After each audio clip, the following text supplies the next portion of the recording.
Every stage of becoming FIFA president, from football fan to untouchable, it all starts with you being completely obsessed with the beautiful game. You're a kid, you've got a ball at your feet, you know every player, every result, every stupid argument your mates are having about who should start on Saturday. And as far as you're concerned, this is what you're going to do for the rest of your life. The only problem is that you're not actually very good. You miss open goals, get absolutely rinsed by people half your size, and eventually accept that your playing scene career is probably going to consist of more shouting from the touchline than scoring in front of 80,000 people. Luckily, you discover another way into the game. You start organizing things. A local match here, a competition there, then committees, clubs, federations, and increasingly serious meetings where everyone is wearing a suit and nobody has touched a ball in 3 weeks. At first, you're just happy to be involved, but then you realize something rather exciting. The people who organize the game get to make the decisions. So you become useful, then important, then very important. And eventually, you're sitting in rooms where people discuss the future of the sport as though they've been handed the keys to civilization. You keep climbing because you're good at it. You learn who to know, who to call, who to charm, and who absolutely needs to be beside you. When the photograph is taken, you stop worrying about what happens on the pitch and start worrying about what happens around it. And before long, you're helping organize the people who organize the matches. Then, just when it looks like you've reached the top, the entire organization above you descends into chaos, scandals, investigations, collapsing reputations, everyone pretending they definitely weren't involved while quietly looking for an exit. You look at the burning building and think, that's a nice office. So you make your move, somehow you win, and suddenly you're sitting at the top of world football. The kid who couldn't get picked for his school team now has the authority to tell entire countries where the biggest tournament on earth will be held. Naturally, this comes with a few benefits, and the office gets bigger, the hotels get more ridiculous, the cars get fancier, and you haven't personally carried a suitcase in so long that you're not entirely sure what happens to luggage after you hand it over. But the real luxury isn't the hotel room, it's the access. Suddenly, everybody wants you.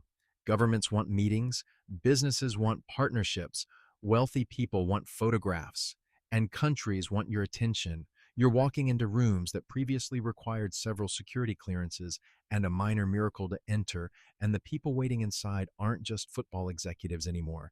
They're presidents, billionaires, royals, investors, and people whose watches cost more than your first house.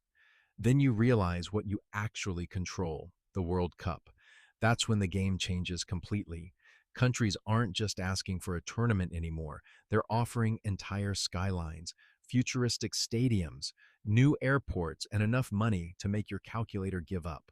You travel around the world being shown increasingly ridiculous presentations about why a particular country absolutely must host the greatest sporting event on the planet.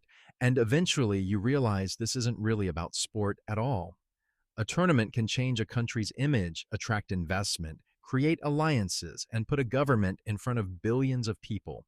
The beautiful game has become a geopolitical bargaining chip, and you're so sitting at the table.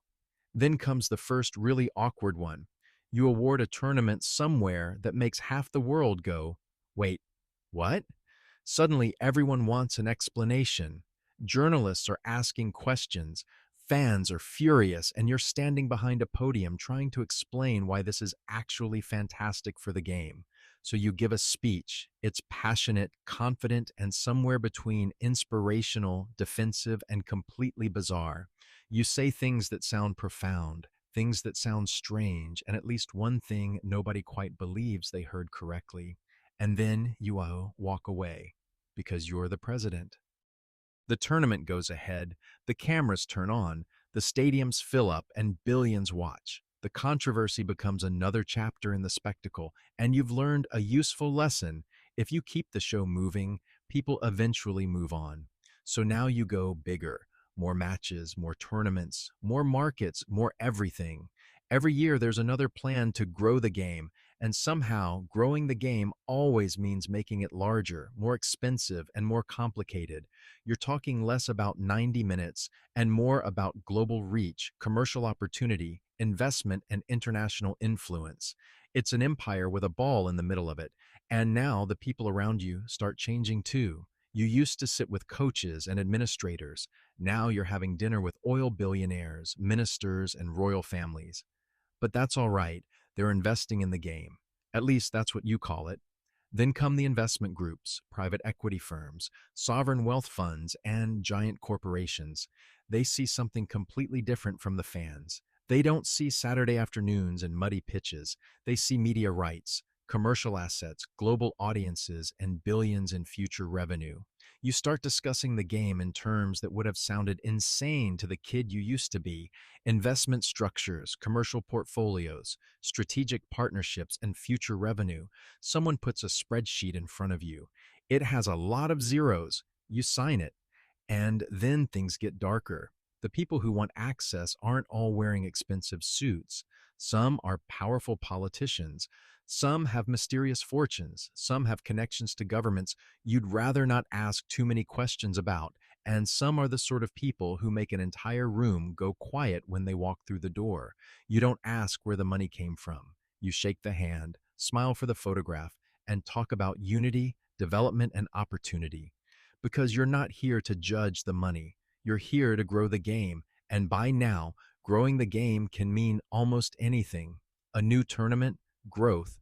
Another sponsor, growth. A wealthy government with a terrible reputation, an opportunity to bring people together, selling another piece of the sport's commercial future to an investment fund, modernizing the game. At some point, you've stopped asking whether something is good for the game. You're asking whether it's good for you, because there's another election coming. Now, every relationship you've built becomes useful.